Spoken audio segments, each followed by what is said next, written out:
Ha sido largo el viaje, pero al fin llegué. La luz llegó a mis ojos, aunque lo dudé. Fueron muchos valles de inseguridad los que crucé. Fueron muchos días de tanto dudar, pero al fin llegué a entender que para esta hora he llegado, para este tiempo nací, en sus propósitos eternos yo me vi. Para esta hora he llegado, aunque me ha costado creer, entre sus planes para hoy me encontré. Les doy la bienvenida a esta cuarta y última parte de esta serie que hemos dado en llamar Dios está, aunque nada parezca tener sentido. Si repasamos un poco lo que hemos aprendido hasta ahora y nos preguntamos qué pasó con José en Egipto, destacamos dos grandes momentos. Un momento que lo hemos dado en llamar pregobierno, de 13 años, que va desde Génesis 39:1 hasta el 41:14. Como en algún momento lo hemos comentado, hay un momento de transición para ingresar a el segundo momento, que es el momento que denominamos momento de gobierno, que dura 80 años, así la vida de José es de 110 años. Hay un momento de transición entre el 41:14 y el 41:40, que no es ni más ni menos como un futuro diferente puede estar una conversación de distancia, cuando Faraón lo hace traer a José de la cárcel. Y entonces, habiéndose enterado de que él había traído interpretación y sentido a los sueños que habían tenido el jefe de los coperos y el jefe de los panaderos, el jefe de los coperos 2 años después, no 2 días, no 2 semanas, 2 meses, 2 años después, se acuerda que él estaba en la cárcel y que un tal José, un hebreo, le había dado interpretación, sentido al sueño que había tenido y se había cumplido tal cual. Cuando Faraón lo llama a José y le pide que haga lo mismo, de alguna manera José vuelve a apoyarse, a asegurarse, a ampararse en que quien daba ese sentido, esa interpretación, no tenía que ver con él. En todo caso, él había desarrollado por su vida de oración intensa con Dios esa habilidad espiritual, ese oído sensible a escuchar la voz de Dios para en ciertas ocasiones tener cierto sentido e interpretación de los sueños. Y así es que Faraón le cuenta ese famoso y conocido sueño que lo angustió tanto a este rey egipcio, a este faraón que era el nombre, diciéndole: tuve un sueño horrible, 7 años o 7 animales o 7 cosas de una manera y después 7 cosas de otra manera. Y bueno, es ahí donde José, por ese sentido que le da Dios, dice: bueno, son 14 años que vienen por delante, 14 años donde va a haber 2 etapas, 7 años de prosperidad que hay que administrar, hay que poder trabajar en todo el país, tengan presente esto, en todo Egipto, para después, cuando vengan los 7 años de escasez, de hambruna, nosotros estemos equipados, preparados para responder a la contingencia. Bueno, esa conversación, imagínense ustedes esa conversación, ¿no? Faraón teniendo una angustia profunda porque había tenido un sueño de vacas gordas y después de vacas flacas y no entendía absolutamente nada. Y viene este presidiario, este prisionero, este esclavo, que le dice que esto tiene un sentido de parte de Dios. Ahí comienza el gobierno de José, donde pasa a ser el segundo de Faraón, pasa a ser una especie de primer ministro, y esto dura hasta que él muere. Años en Egipto, ni más ni menos que 80 años. Ahora, claro, hasta llegar al gobierno fueron 13 años, podríamos decir, inesperados, de una perplejidad tremenda. Desde la venta como esclavo de sus hermanos hasta la acusación de la mujer de Potifar, que, diciéndole al marido que este esclavo hebreo la había querido abusar y violar. Después a la cárcel, 13 años realmente de una perplejidad inesperada. La pregunta que nos hicimos cuando comenzamos esta serie es: ¿quién fue José? ¿Qué pensó José? ¿Cómo se paró José en esta situación? Claro, a veces vemos estas historias y las vemos con una especie de, digo yo, de lente de Hollywood, ¿no? Pensando que es casi una película. La palabra de Dios es la historia real, humana y espiritual. Esto es una historia de un ser humano. Y cuántas veces a muchos de nosotros, sin tener esta quizás dimensión o escala como la que estamos hablando de José, cuántas veces nos hemos sentido como esclavos vendidos. Cuántas veces nos hemos podido sentir frente a situaciones de abuso, de presión, de cierta, entre comillas, si quieren, permítanme la palabra, el eufemismo, violación de espacios, de derechos. ¿Cuántas veces nos hemos sentido prisioneros? Es la vida. El tema es que ahora tenemos una prefiguración en José para todos nosotros de cómo, de alguna manera, pensar ese devenir cuando hay situaciones que parecen no tener sentido, pero hay una convicción interna de que Dios está en función de un propósito de vida. Porque muchas veces, conversando con otras personas, me preguntan cómo es que este devenir de José, este comportamiento de José fue tan poderoso y tan claro, y cómo pudo soportar tanto de la única manera que esto se puede de alguna forma tratar como estos pasos que nos deja José, es cuando hay algo más grande que trasciende el presente, es más grande que lo inmanente y tiene que ver con el propósito de Dios, que hoy en esta última parte vamos a terminar de redondear esta idea hecha a propósito para la vida de José. Entonces fuimos aprendiendo que José trató con la perplejidad del sinsentido. Tengan presente esta idea, ¿no? La perplejidad del sinsentido. Muchas veces en nuestra vida hemos podido estar, quizás estamos, o quizás estemos ante la perplejidad del sinsentido. Entonces, es importante poder, manteniéndolo en la escala, así como vivir, que es una cuestión fáctica de hechos, la vida es un hecho en sí mismo, tiene la finitud, esto es el límite de esa existencia fáctica en la muerte, esto es, la vida conlleva la finitud de la muerte. El vivir y convivir conlleva momentos de perplejidad y de sinsentido. Esto es parte de la vida. Entonces, ¿qué nos queda frente a la finitud y qué nos queda frente a la perplejidad del sinsentido? Prepararnos, cuidar nuestro corazón, prepararnos, preparar nuestros pensamientos. Lo que nos deja la prefiguración de José en nuestra vida. Es parte de esa preparación, especialmente orientada a la relación y el tratamiento de la perplejidad del sinsentido. ¿Se acuerdan que la perplejidad es cuando emerge un hecho, un suceso, y quedamos sin capacidad de pensar, sin capacidad casi de razonar? No sabemos qué hacer, qué decir, hacia dónde ir. Ubíquense por un momento y nos ubicamos por un momento que tus hermanos te estén vendiendo, que tus hermanos como esclavo, que tus hermanos te tiren en un pozo, que después estando en la casa como esclavo suceda lo que pasó con la mujer de Potifar y finalmente termines en una cárcel. Habiendo tenido claramente José con 17 años el propósito y el horizonte de Dios para su vida.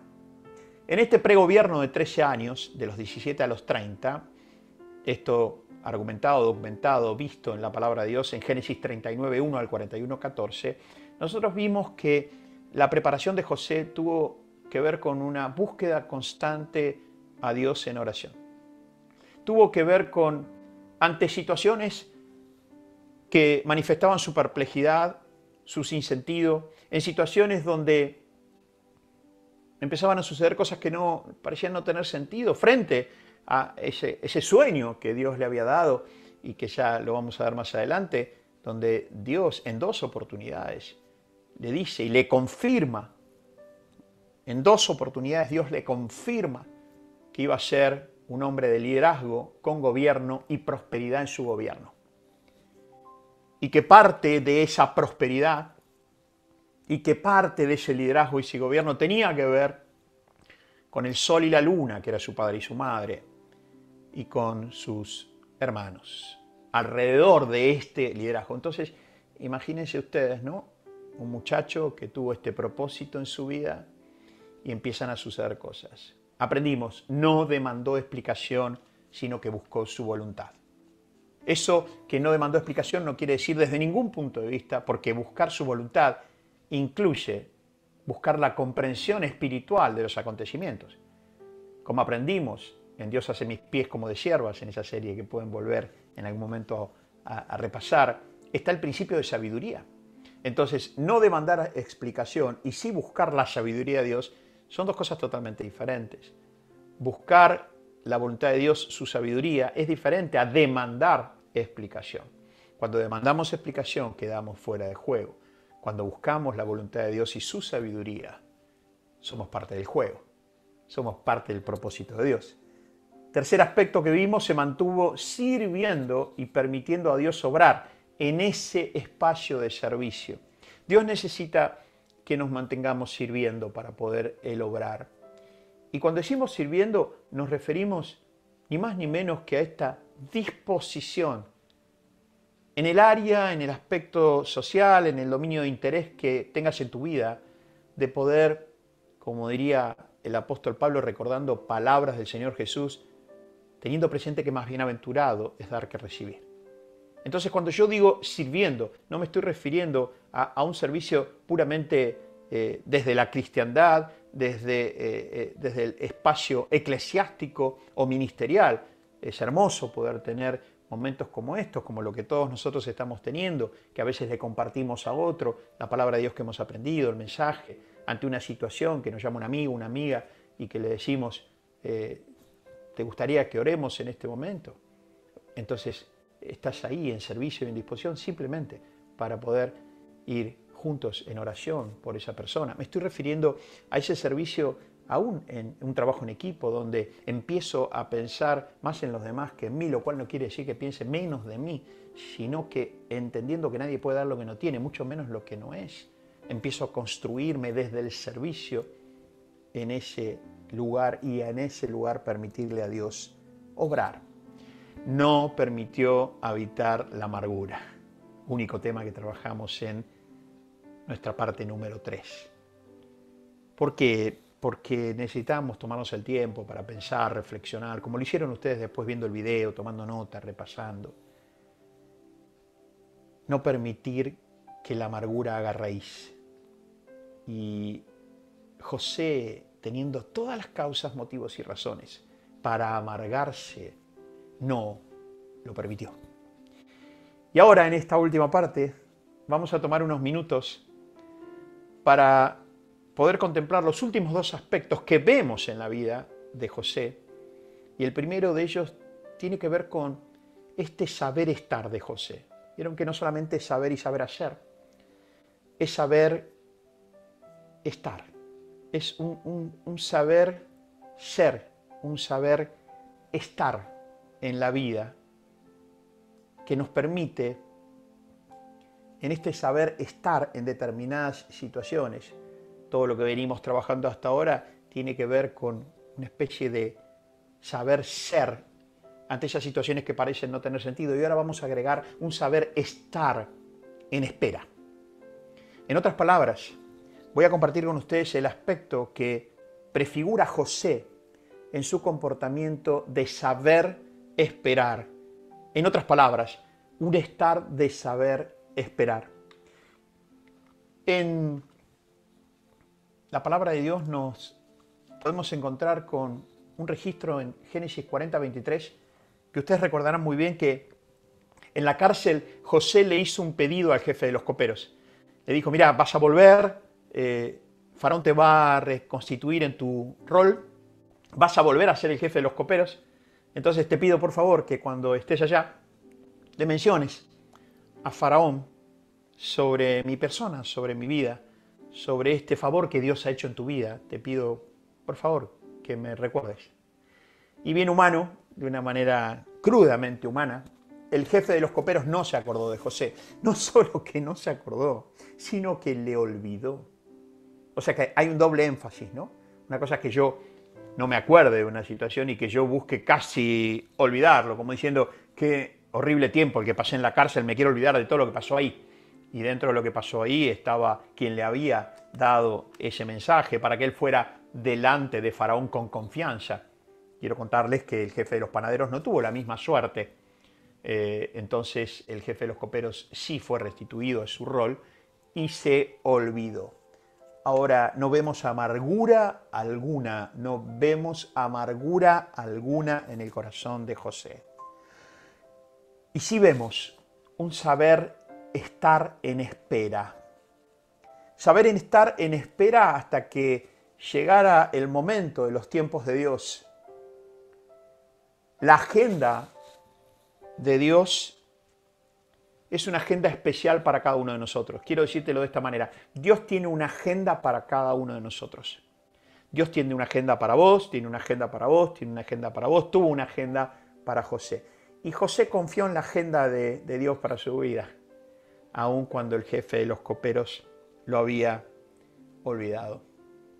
Dios está. Y en este saber estar en espera, como lo muestra la vida de José, José sabía que Dios nunca llega tarde. Tampoco se caracteriza por llegar antes de su tiempo. Dios no llega nunca tarde, tampoco. No suele llegar temprano.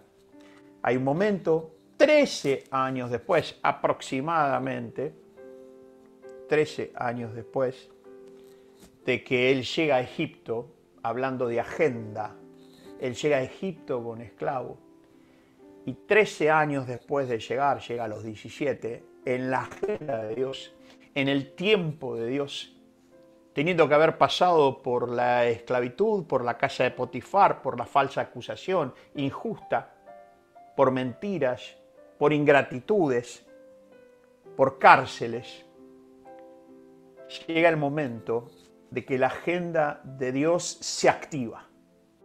Es como esas notificaciones que a veces tenemos en los teléfonos. Se activó la notificación en la agenda de José, en su corazón, que era la agenda de Dios para su vida. Se activa la notificación y le dice: José, prepárate, vas a ir a ver a Faraón. Faraón te está llamando. Ustedes saben que los hebreos tenían la costumbre de usar barba y pelo más bien pronunciado. Cuando José, con 30 años, que imagino que con 30 años debería ser su plenitud de su barba y de su pelo, y más estando en la cárcel, donde uno podría decir más hebreo que nunca, porque no tengo que ir a ningún lado, no tengo ninguna reunión, no tengo ningún Zoom donde me tengo que poner acorde. Entonces, imagínense esta situación. José, llamado por Faraón. José ya tenía 13 años en Egipto. José había sido, atentos con esto, en la agenda de Dios. José, y yo sé que lo que voy a decir puede ser un tanto choqueante. Les pido que, como diría Einstein, lo escuchen con la apertura del corazón y de la mente. Él decía que la mente funciona mejor cuando está abierta, como el paracaídas, ¿no? Un paracaídas funciona mejor cuando está abierto, cuando está cerrado no sirve mucho. Muchas veces me he preguntado, ¿no? Pensando un poco en la agenda de Dios para José, ¿qué habrá pasado con José en la casa de Potifar? ¿Qué habrá pasado con José en esa cárcel? Tratando todo el tiempo con egipcios. Y una de las cosas que debe haber pasado es que aprendió sus costumbres. Una de las cosas que debe haber pasado es que aprendió el egipcio porque él hablaba hebreo. Una de las cosas que debe haber pasado es que él aprendió cómo comían los egipcios, que él aprendió cuáles eran sus intereses. Él debe haber aprendido en la casa de Potifar cómo negociar entre egipcios. Él debe haber aprendido en la casa de Potifar cuál era la moneda, cómo administrar bienes, dado que estaba todo a su cargo. Él debe haber aprendido también miserias de los egipcios en la cárcel. Él debe haber aprendido. Y llegó el momento que tenía que estar frente a Faraón. Y una de las cosas que había aprendido José era que los egipcios no toleraban el cabello, no les gustaba el pelo largo, no soportaban la barba ni los bigotes. Por eso tenemos esa figura del egipcio más bien pelado, quizás alguna colita de pelo atrás, el egipcio calvo. Entonces, ¿saben qué hizo José cuando fue a verlo a Faraón? 30 años. Había saltado la notificación en la agenda de Dios. Se levantó una mañana y en su WhatsApp, en su Facebook, saltó la notificación y dijo, es tu día. La agenda de Dios se activó. Faraón te espera. ¿Saben qué hizo José? Se rasuró. Se acondicionó el pelo a la altura de la persona que iba a hablar, que era el faraón de Egipto. Qué cosa increíble. Qué cosa increíble. Ustedes saben que al final de la vida de José, cuando José está charlando con los hermanos, él les dice, no sufran por todo lo que ha pasado, porque Dios permitió que ciertas cosas sucediesen. No las generó, pero las permitió que sucediesen para que hoy haya liberación para el pueblo de Dios. Fíjense la interpretación de este muchacho que ya tenía años y años. No sufran. Cuando los despide para ir a buscar a su padre, que todavía estaba vivo, vayan a buscar a nuestro padre, tráiganlo acá. Y fueron a buscarlo con la bendición de Faraón. Le dijo, anda a buscar a tu padre, que vengan acá tus hermanos, tu padre, que vengan todos, que usen las riquezas de Egipto, que gracias a tu mano se han generado. Miren el corazón de ese hombre. Bueno, cuando él fue delante de Faraón, él se rasuró. Él había aprendido que no podía presentarse delante de Faraón de esa manera. Y en Génesis 41-46, 13 años después que había llegado, tenía 30 años cuando comenzó, escuchen esto por favor, 30 años cuando comenzó a trabajar al servicio del Faraón, rey de Egipto. Tan pronto como se retiró de la presencia de Faraón, esa conversación que me hubiese encantado ser mosca para estar en esa conversación y ver cómo fue, pero que no duró mucho. El propósito de Dios estaba viviéndose, la agenda de Dios estaba a pleno.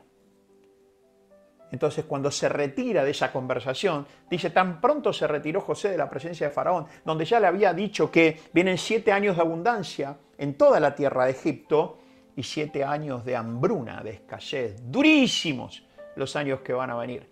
Entonces, el rey lo pone al comando como primer ministro de Egipto. Y dice que lo primero que hizo fue armó una oficina, se armó una linda oficina, puso computadora, le dieron un teléfono celular para que esté conectado con Faraón, Facebook, Twitter, Instagram. No. ¿Saben lo que hizo? Hizo lo que hacen los líderes en servicio. Los líderes en servicio somos líderes de territorio, no de escritorio. Por eso en todo este tiempo de pandemia, quizás todos lo sufrimos de alguna u otra manera. Quienes vivimos liderando en el territorio lo sufrimos de una manera especial, porque miren lo que dice. Tan pronto como se retiró José de la presencia del faraón, se dedicó a recorrer todo el territorio de Egipto, todo el territorio de Egipto, todo el territorio de Egipto, para empezar a conversar con la gente que él conocía, porque había tenido 13 años de entrenamiento en la cultura egipcia. Y ustedes saben que, como dice un amigo mío, vos podés tener una excelente estrategia, pero cuando la estrategia no se apoya en la cultura, la cultura se come a la estrategia como postre. Entonces, José podía tener la mejor estrategia, de las mejores estrategias para administrar la abundancia y después organizar la distribución en la escasez. ¿Pero y la cultura? Bueno, tenían un hombre que conocía la cultura de Egipto. Y José supo saber ser y saber estar en espera. Y una de las cosas que les quiero dejar a cada uno de ustedes, muy queridos, es el compromiso y el correspondiente desafío de aprender a saber estar en espera. Este mundo que vivimos, fugaz, vertiginoso, líquido, como diría un autor llamado Bauman, mundo líquido, relaciones líquidas, situaciones líquidas. Uno de los grandes desafíos que tenemos es saber estar en espera. Y quiero compartir con ustedes algunos botones para aprender a saber estar en espera. Primero, tiene que ver con no desesperar. No desesperanzarse, aunque las circunstancias, que muchas veces parecen no tener sentido, aunque la perplejidad y aún, permítanme, ante la propia finitud humana. No perder la esperanza. Porque la pérdida de esperanza es la pérdida de horizonte. Y cuando el navegante pierde horizonte, da vueltas en círculo. Entonces, para poder saber estar en espera, trata con no desesperar. O sea, no permitir que la desesperanza esté en nuestras conversaciones. Fíjate con quién conversás. Fíjate si te informás o te enfermas. Fíjate quién nutre tu corazón y lo puebla de esperanza. Porque la esperanza es horizonte. No impacientarse. La paciencia como la ciencia de estar en paz, como la emoción que da mayor mesura al contexto emocional de un ser humano. ¿Qué es la impaciencia? Es la pérdida de mesura emocional. Pierdo horizonte, pierdo mesura emocional. José nunca permitió perder su horizonte. Sus ojos siempre en el horizonte. Nunca permitió que por amargura perdiese la mesura emocional. Nunca permitió que esa amargura lo volviese impaciente, intolerante, sino que cuidó su mesura emocional con paz. Cuidar de no perder la paz, no impacientarse, sino buscar la mesura emocional con esa paz en el corazón.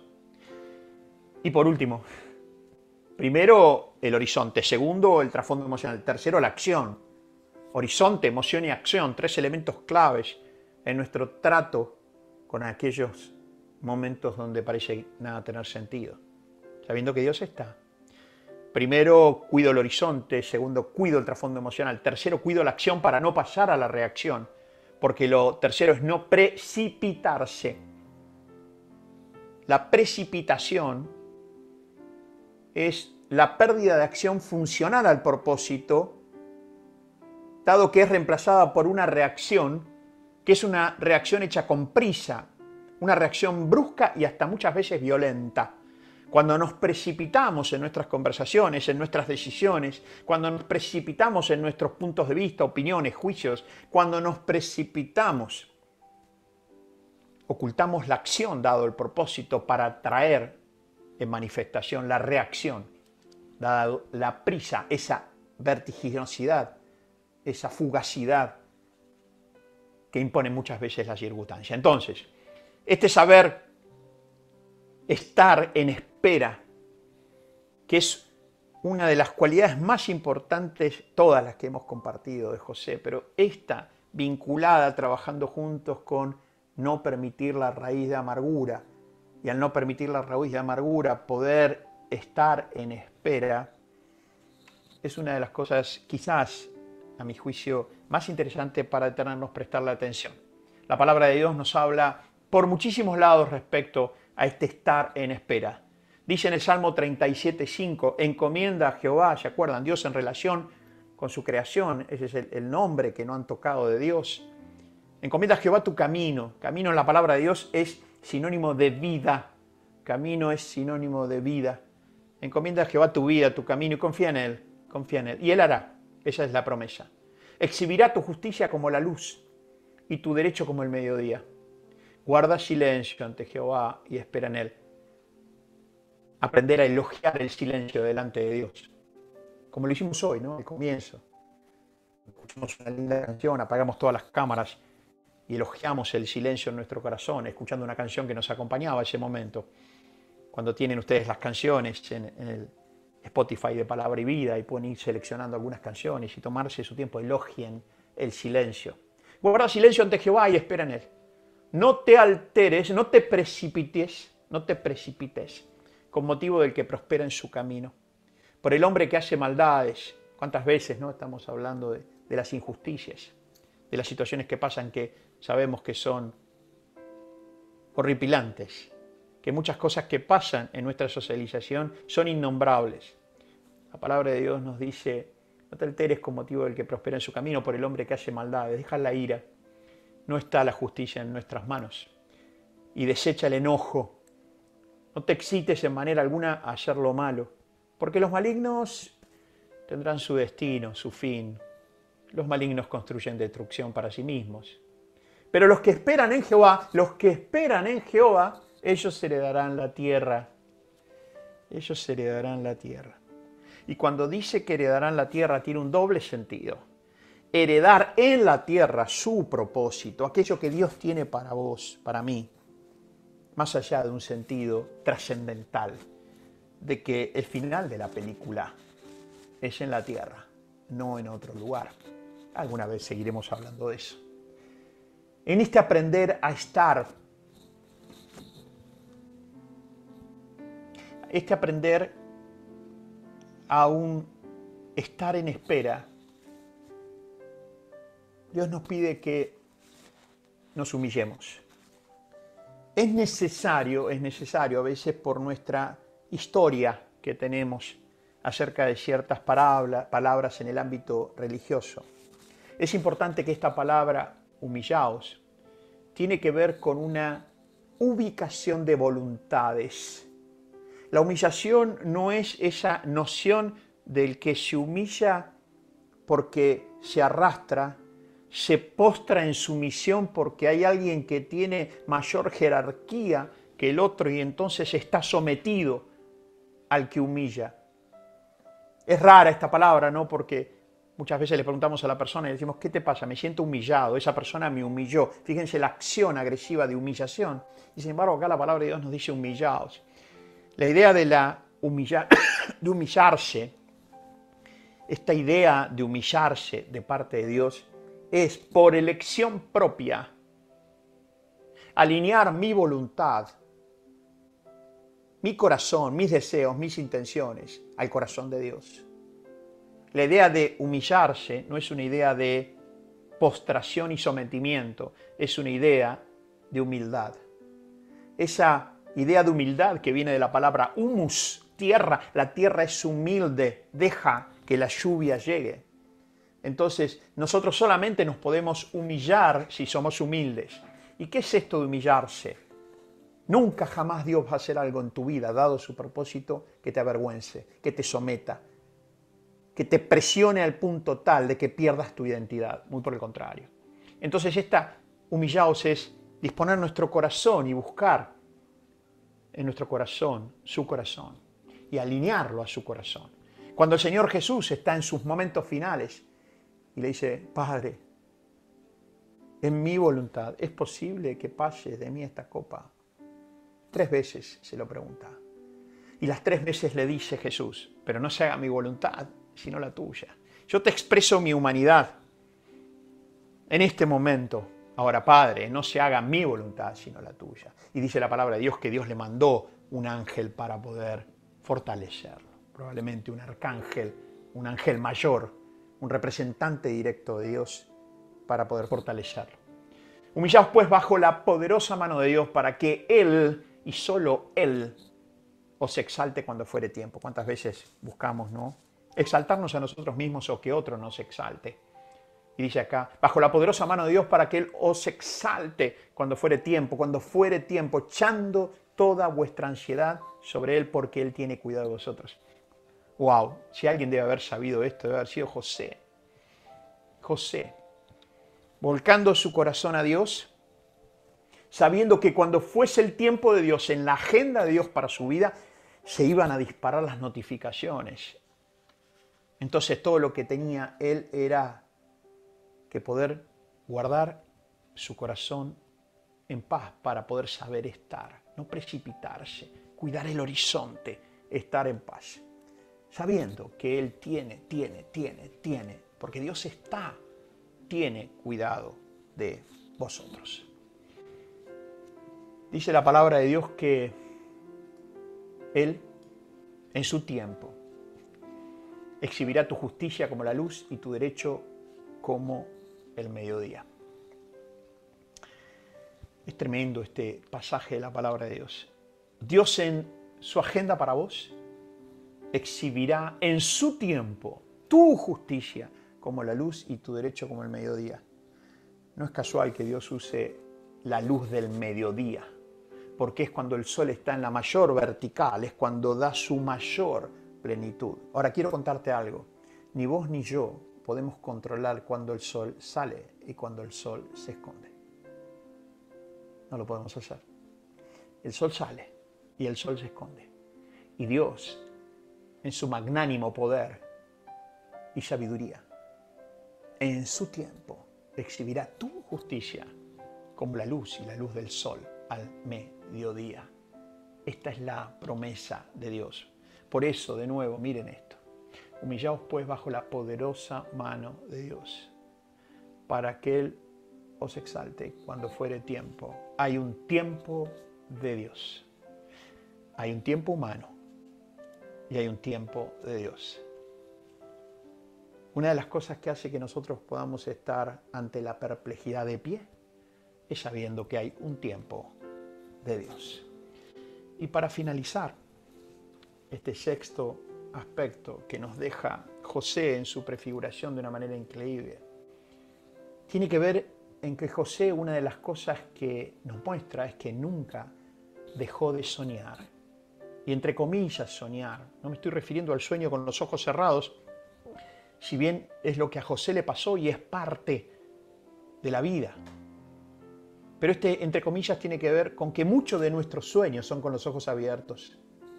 Muchos de nuestros sueños tiene que ver precisamente con esas grandes alturas, con esos objetivos de vida que tenemos, personales, relacionales, de familia, de pareja, de trabajo.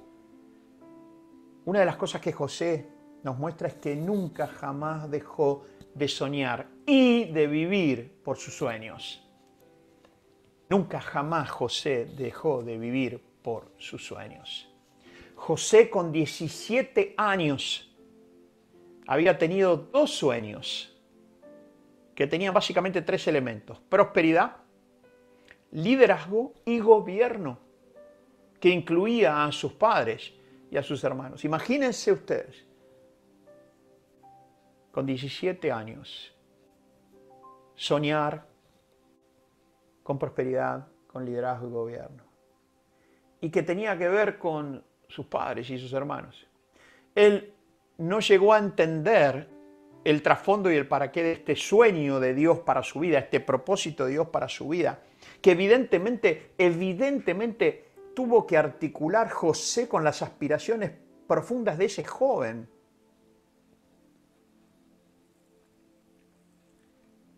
Yo la primera vez que escuché la palabra de Dios tenía 17 años. Quien me habló de la palabra de Dios de esta manera fue mi madre, que está acá. Yo apenas me contacté con la palabra de Dios, pude reconocer internamente, tenía 17 años, que si la vida se terminase en ese momento, yo lo único que quisiera es no dejar de vivir la experiencia de alguna vez compartir la palabra de Dios con alguien, así como yo la había recibido y lo que había generado en mí. Entonces ahí empezó un sueño, el sueño de poder comprender la palabra de Dios de tal manera de que pueda ser compartida con otros y que tuviese el beneficio que traía para mí. Claro, ese sueño cada vez se fue haciendo más profundo, fue echando más raíces. Evidentemente había algo ya ahí en el corazón de parte de Dios y que Dios potenció, que tenía que ver con poder compartir con otros en términos de mensaje, de palabras, de ideas, de reflexiones, aquello que amaba. Y como alguna vez aprendí, no hay regalo más hermoso que se pueda hacer que el regalo de la palabra de Dios a una persona. Entonces, cuando digo soñar, no estoy hablando solamente con los ojos cerrados. Y quizás alguno de ustedes está pensando en este momento, sí, Alejandro, todo bien, pero a mí me cuesta mucho soñar. Yo no sé soñar, no sé qué soñar, no puedo soñar. ¿Qué es soñar? Te entiendo. Te entiendo. Y te entiendo más cuando a veces nuestros ojos miran a nuestro alrededor, en vez de orientarnos al lenguaje de nuestro corazón, donde podamos escuchar a la manera que Dios quiera aquello que Él tiene para nosotros. Por lo tanto, este último aspecto, también importante para esta noche, como fue el anterior, quiero inspirarte, quiero alentarte a que lo puedas escuchar y lo puedas recibir como aquello que Dios está esperando que tengas y lleves a cabo. Y no es el sueño de cambiar el mundo. Yo nunca soñé con cambiar el mundo. Hoy menos. Pero alguna vez soñé en vivir un momento como este. Y sigo soñando en vivir un momento como este. Y después de más de 40 años, Dios ha sido muy amoroso, muy misericordioso, de permitirnos otra vez vivir en este sueño. José había tenido 2 sueños, no uno. El 2 en la palabra de Dios es muy importante para Dios porque confirma. Cuando Dios da un sueño o da una palabra o dice algo, como cuando lo llama a Moisés y le dice, Moisés, Moisés. No le dice, Moisés, vení. Moisés, Moisés. Está confirmando que hay algo que eso va a suceder conforme a su propósito. Entonces Dios le da a José 2 sueños en este último aspecto. Y te digo, no dejes de soñar y vivir por tus sueños. Y en este no dejar de soñar y vivir por sus sueños en José, estamos metidos en el momento de esa gran conversación. Y cuando termina la conversación, toma la palabra Faraón, después de haberlo escuchado a José. Esto es José le dice, José, estoy deprimido, estoy angustiado, me quiero matar, no sabes, hace una semana que no duermo, estoy con un problema bárbaro, me aparecen vacas gordas, vacas flacas, un despelote, no sé qué hacer. Y entonces José le da una palabra de tranquilidad y le dice, el Señor Dios va a dar respuesta a ese sueño. Bueno, una vez que Faraón lo escucha a José, uno podría decir, y este flaco está piradísimo, pirucho. Así que despídanlo, vuelvan a meter en la cárcel, porque mira lo que me viene a decir. Me contó una película este pibe. ¿Qué es? Este es bueno, este puede ser bueno para la dirección de películas de Egipto, pero para lo que yo lo esperaba. Miren lo que dijo Faraón. El asunto pareció bien a Faraón y a sus siervos. Y dijo Faraón, el lenguaje antes que la realidad, ¿no? Declaraciones, compromisos, preguntas, reflexiones que abren nuevas realidades, un lenguaje de acción. Y dijo Faraón a sus siervos, ¿acaso hallaremos a otro hombre como este en quien esté el Espíritu de Dios? Todo esto les cuento, Faraón había traído a todos sus sabios, a todos sus sabedores, a todos los que conocían toda la enciclopedia y ninguno lo había podido asistir a Faraón. Y dijo Faraón, versículo 39 a José, pues que Dios, atentos con esto, pues que Dios te ha hecho saber todo esto. Qué importante que le quedó claro a Faraón que el que le había dado la revelación, la sabiduría, el entendimiento había sido Dios y no José.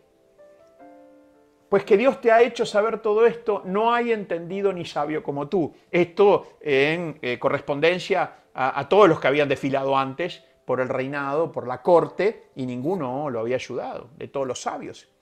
Versículo 40, tú estarás sobre mi casa. Otra vez. Imagínense ustedes con José, otra vez, en la casa de Potifar, después en la cárcel, tú estarás sobre mi casa y por tu palabra se gobernará todo mi pueblo. Epa, esto es un poco diferente. Solamente en el trono seré yo mayor que tú. Dijo además Faraón a José, he aquí yo te he puesto sobre toda la tierra de Egipto. Entonces Faraón quitó su anillo de su mano. Atentos con esto porque el anillo de un rey en esa época era símbolo de autoridad y tenía un sello. Cuando ellos sellaban con el anillo del rey, nadie lo podía cambiar. Quitó su anillo de su mano y lo puso, él lo puso en la mano de José. Y lo hizo vestir de ropas de lino finísimo y puso un collar de oro en su cuello. Y lo hizo subir en su segundo carro y pregonaron delante del doblar de la rodilla y lo puso sobre toda la tierra de Egipto. Y dijo Faraón a José, yo soy Faraón y sin ti ninguno alzará su mano ni su pie en toda la tierra de Egipto.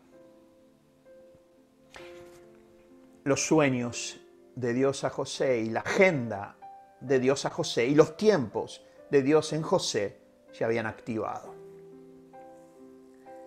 José nunca se olvidó que los sueños habían sido dados por Dios.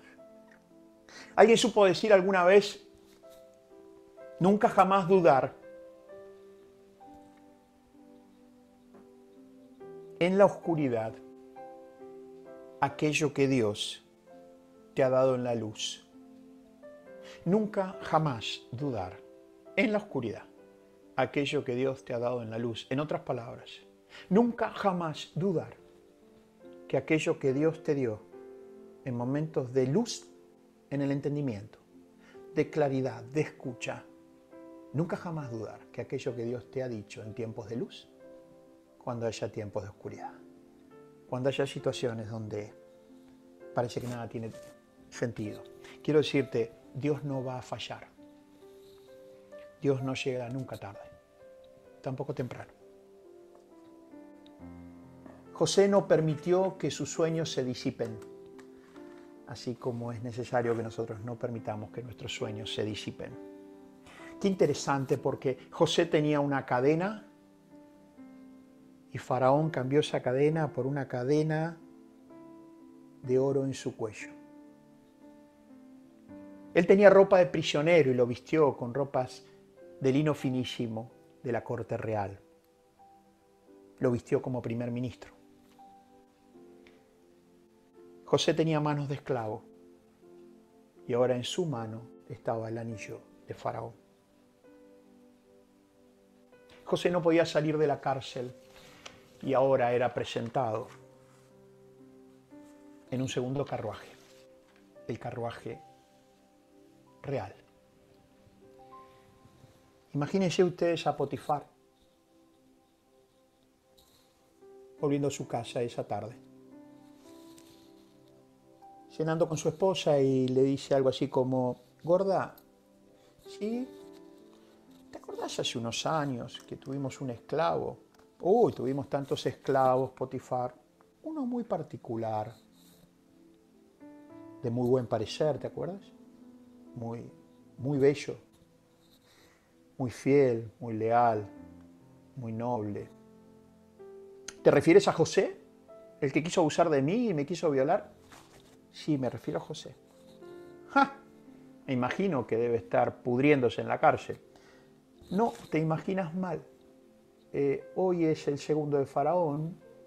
Tuve que arrodillarme ante su paso como el jefe, el capitán de la Guardia Real. Tuve que postrarme ante su presencia, doblar rodilla ante el que era el estilo, reconocerlo. Ah, y quiero decirte, me citó mañana a las 9 de la mañana en su oficina. Sería interesante que todo lo que me dijiste, por tu propio bien y por nuestro propio bien, haya sido verdad. Bueno, Faraón nunca tomó venganza de Potifar. Nunca. No hay registro en la palabra de Dios que haya tomado venganza. Nunca. La raíz de amargura en el corazón de José hizo que tomara venganza de Potifar y de su mujer. Los sueños de Dios, en el propósito de Dios, se habían activado. Para finalizar esta cuarta parte de esta hermosa serie, quiero contarte que llegará el tiempo en que Dios ubique todo en su lugar. Ese día, esa hora y ese tiempo ya está determinado. Esta es una película donde hay alguien y solo alguien que conoce el final de los tiempos. Sabemos qué va a pasar en ese final, no sabemos cuándo va a ser ese final, pero va a llegar el momento en que Dios ubique todo en su lugar. La pregunta es, ¿y qué hacemos hasta ese momento? Quiero compartirte solamente 3 cosas. Primero, te quiero invitar a que ofrendes tu corazón al Señor. Ofrendemos nuestro corazón al Señor. Lo más valioso que tenés en tu vida no es tu conocimiento, no son tus títulos, no es tu casa, no son tus bienes. es tu corazón. Porque en tus bienes, en tu familia, en tus títulos, en tu formación, en lo que hagas, conforme a tu corazón, va a haber mucho, de cierta calidad, de cierta sostenibilidad. Entonces, habrá un momento en que Dios ubicará todo en su lugar. Hasta tanto, ofrendale tu corazón al Señor. Acá está, Señor. No es mucho lo que tengo para darte, lo mejor, todo lo que yo soy y tengo es mi corazón. Dios lo va a tomar, va a obrar en él, te lo va a volver a poner y va a obrar poderosamente para que sea un corazón fuerte, fortalecido, con horizonte, con esa mesura emocional, espiritual y humana y con la posibilidad de ir tomando acciones dado o en función de los propósitos. 2, no dejes de soñar. No dejes de soñar y vivir tus sueños. No dejemos de soñar y vivir nuestros sueños. No hay sueños grandes o pequeños. Hay alturas en las cuales caminar. No dejes de soñar y de vivir tus sueños. Y por último, servir por el solo gozo de servir. Recordando que más bienaventurado es dar que recibir. Ofrendamos nuestro corazón, no dejamos de soñar y vivir nuestros sueños y lo hacemos al vivir sirviendo con gozo, sin esperar recibir nada a cambio. Porque cuando servimos pensando más en los demás que en nosotros, para la gloria de Dios, Dios nos da la fortaleza del gozo interior. Nos da esa paz que necesitamos, nos invita y nos muestra y nos enseña a ver nuestros horizontes, a caminar nuestras alturas. Y sabiendo que Dios siempre tiene algo para sorprendernos. Siempre tiene algo para sorprendernos. Por tanto, podemos guardar en nuestro corazón aún la anticipación de la sorpresa de Dios. Sabiendo que Dios está, aunque haya momentos que nada parezca tener sentido.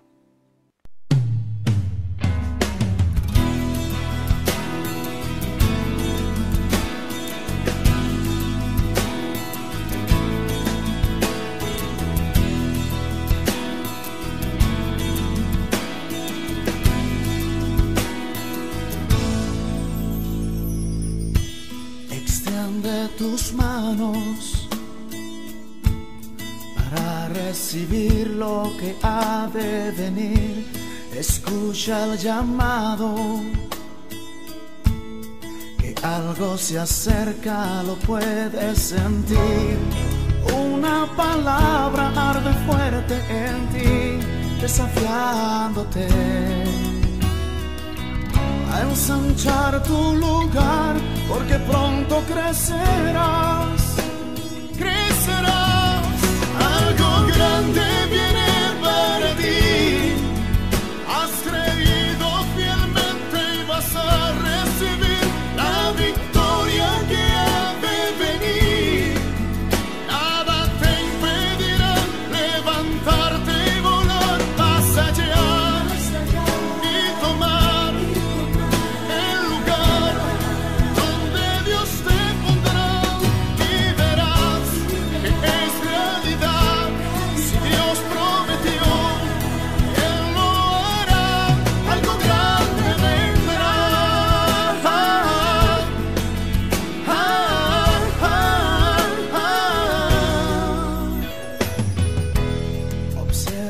de tiempo. Es cuando más fuerte Dios quiere obrar. Él está buscando gente que anhele al mundo impactar. Esa palabra arde fuerte en ti, desafiándote a ensanchar tu lugar, porque pronto crecerás, crecerás. Algo grande viene para ti. Has creído fielmente y vas a recibir la victoria que ha de venir. Nada te impedirá levantarte y volar más allá y tomar